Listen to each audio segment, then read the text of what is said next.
Namaste and welcome back to today's episode of Mahabharata Matters.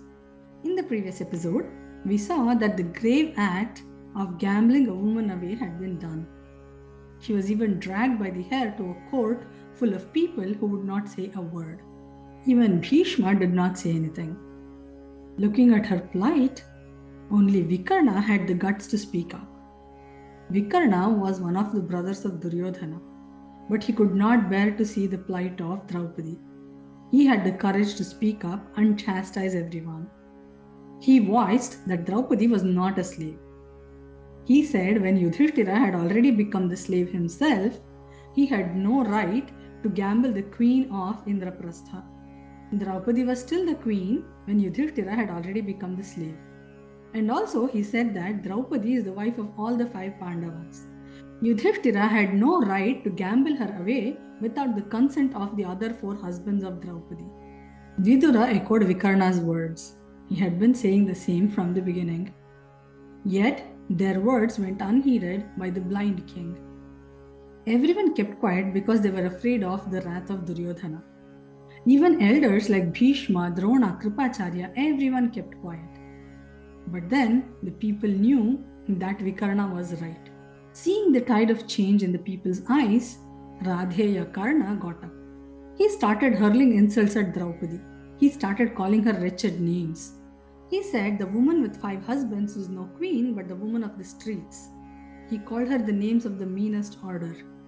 He also added she is not chaste and now that she is a slave, she can even discard her old masters and pick a new husband from one among them.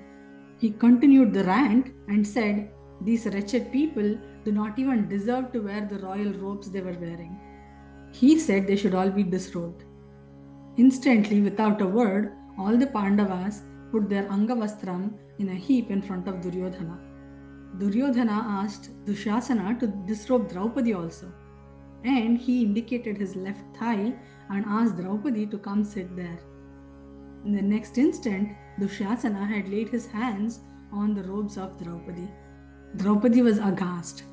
With a quick look around, she could say that nobody else would come to her rescue. She instantly surrendered to Lord Krishna.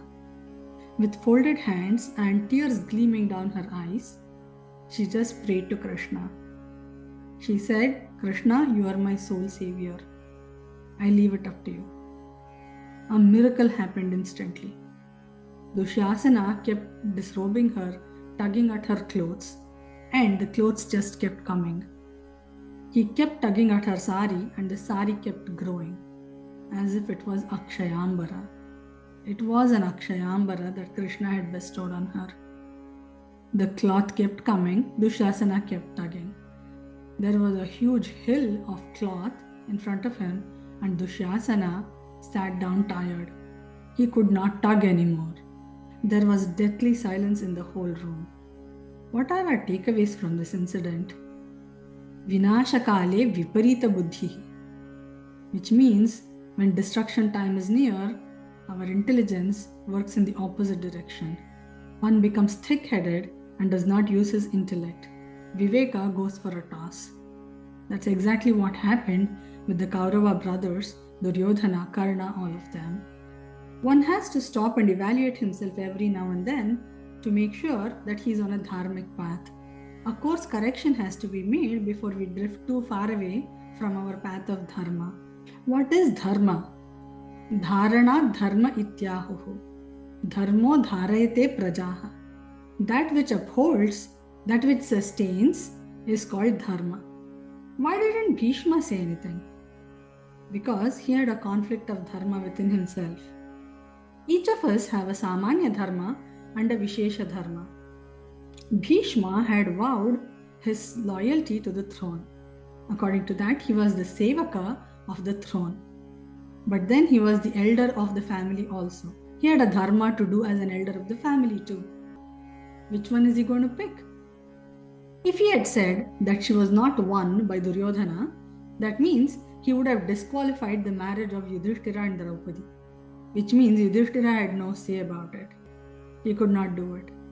If he said that she was won, it means he would be validating all the misgivings and the cheating that was happening in that Dyuta Sabha. He just kept quiet. Another great takeaway from this incident is total surrender. Draupadi saw that nobody else could rescue her. She completely surrendered to Lord Krishna at that time. Lord Krishna came to her rescue instantaneously. On the contrary, Yudhishthira had prayed that Krishna stays out of the Sabha so that he could indulge in his weakness and satiate his want to gamble. While seeking, we have to seek earnestly. While we surrender, we have to surrender completely. With these thoughts, we come to the end of today's episode. Remember, in this series, we are discussing matters of Mahabharata because even today, Mahabharata matters. Hari Om!